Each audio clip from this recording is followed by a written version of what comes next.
Okey, Assalamualaikum. Kita berjumpa lagi dalam channel Sepukit Dalam. Okey, kali ni kami dah beritahu kami nak review motor yang kedua customer Johor. Okey, ni motor dia. Motor ni dulu kami jual, kami dah buat motor ni, kami jual dekat dia dengan harga 12,000. Kemudian dia cakap dia nak upgrade stage full set PDK. Okey, motor ni waktu kami jual, kelajuan dia GPS untuk jalan 1 kilo tak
cukup kuat lah untuk spek yang sepatutnya.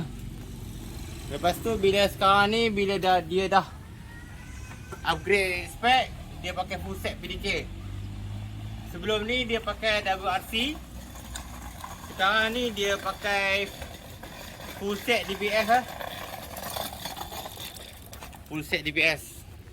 Ni full set DBS.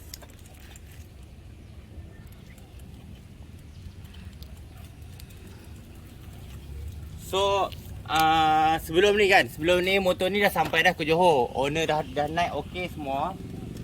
Waktu sebelum kami jual, motor ni GPS 178. Dan bila dia owner sendiri naik, owner berat 70 kilo katanya. 70 kilo. So bila atas highway dekat area Johor lah, tak tahulah highway apa, Senai ke, tak tahulah. Owner cakap dia dengan kemampuan motor ni boleh dapat maksimum 188.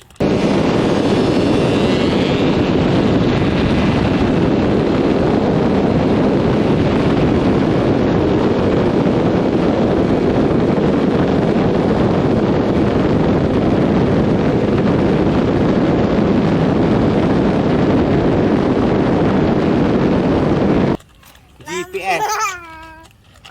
So owner yang ni dia bawa, dia tak fly langsung. Dia just tunduk tapi tak rapat. Sebab dia tak berani nak fly.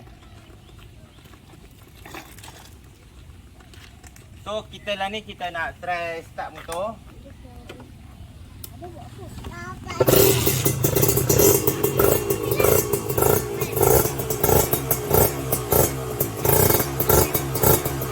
Kita nak review bunyi exhaust.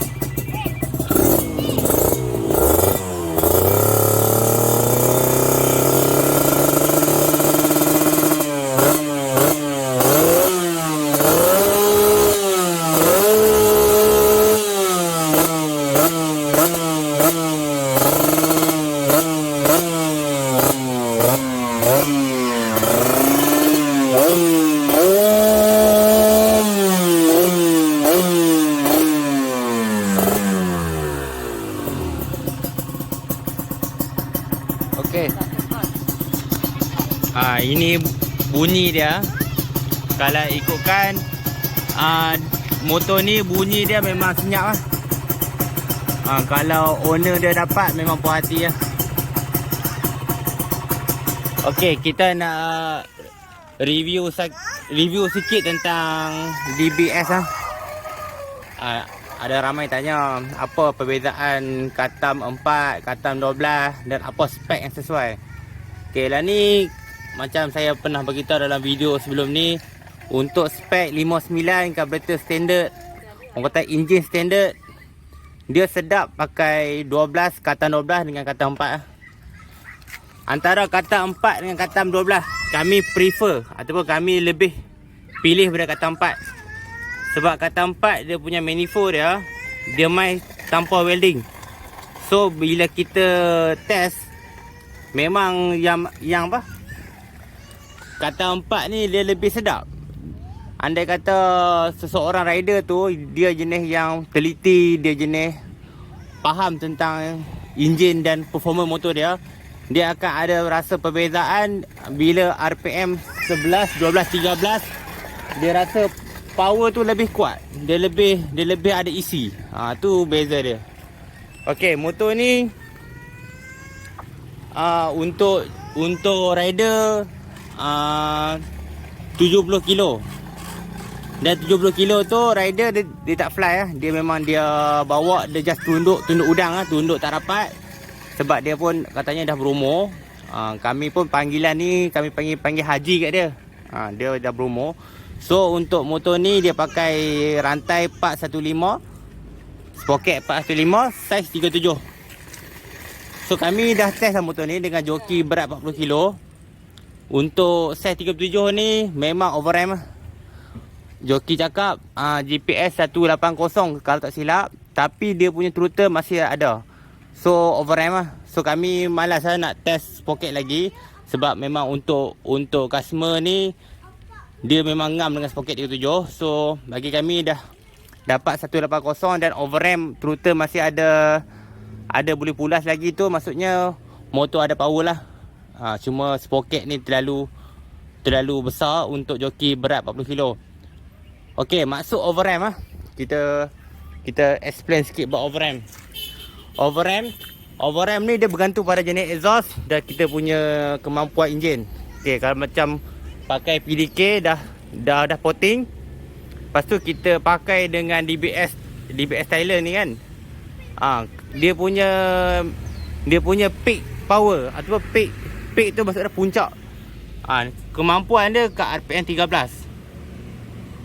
So overram ni dia hanya sebut ketika gear 6.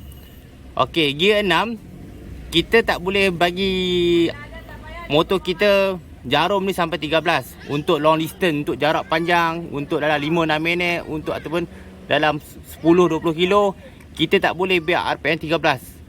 So kita kena set sprocket bagi gear 6 tu dapat 12.5 sahaja. 12.5 sahaja. Contohlah kita fly, kita ni jenis kaki fly. Waktu kita fly tu, waktu kita sorang-sorang, kita tempuh angin sorang-sorang tanpa kita ambil atau cucuk angin orang lain kan. Kita pastikan dapat 12.5. Lepas tu andai katalah ada orang depan yang lebih laju daripada kita, ataupun jalan tu turun bukit sikit, motor kita nak dapat 13. Itu normal, sebab benda tu kadang-kadang terjadi. So kalau andai kata kita sorang-sorang, kita wajib pastikan gear 6 12.5 untuk pengguna exhaust DBS. Okey, kita explain about gear 1 sampai gear 5. Gear 1 pastikan shift 13. Jarum masuk di 13, shift masuk gear 2. Gear 2 shift RPM masuk 13, shift masuk gear 3 sampai gear 5. Lepas tu gear 5 bila termasuk gear bila RPM 13, gear 5 RPM 13, bila dah masuk gear 6, kita shift gear 6, RPM memang normal dia akan jatuh sikit. Kemudian dia akan naik. Naik itulah kita maksimum dia 12.5. Andai kata kita tempuh angin sorang-sorang, jalan yang mendatar, yang lurus tanpa turun bukit ke apa, kalau andai kata 12 dia dapat RPM 13, itu maksudnya overram. Okey. Jelas Kalau tak jelas, hampa boleh komen. Kita akan buat video yang next untuk bagi faham. Okey, ini untuk DBS style DBS style, Tiger, WRC, HST, Waipang. Dia kemampuan dia RPM 13. Okey, untuk next kita sembang bab exhaust KH Racing. KH Racing dia punya manifold dia kecil.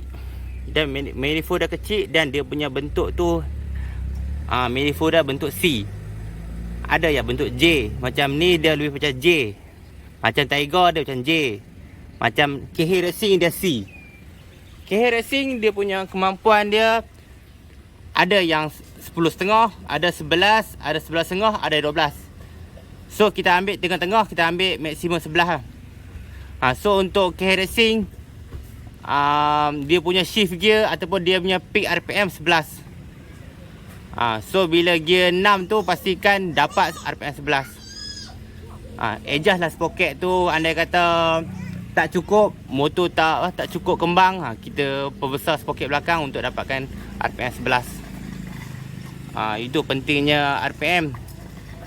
Motor double R ada RPM, so mudah kita nak baca sprocket. Untuk apa? Kita yang pakai sport rim SP522 ni, ada yang cakap sport rim ni ringan dan top speed tak ada. Atas pengalaman kami pakai ni, kami pakai 3 batang Enkai Kopi. 3 batang Enkai Kopi lagi ringan daripada yang ni.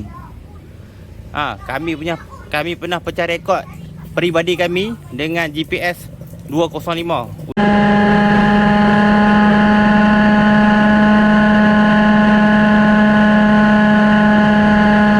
Untuk jarak jauh lah 10 kilo. So benda tu terbukti. Rim ringan macam rim 3 batang Enkai pun tetap boleh dapat GPS tinggi. Top speed hidup. Okey, untuk apa-apa pertanyaan hampa boleh komen kat kami ya. Okey, jumpa lagi dalam next video. Assalamualaikum. Okay, hujung video ni kami akan selit lah video GPS yang latest motor ni tapi over RAM lah. Okay, bye bye.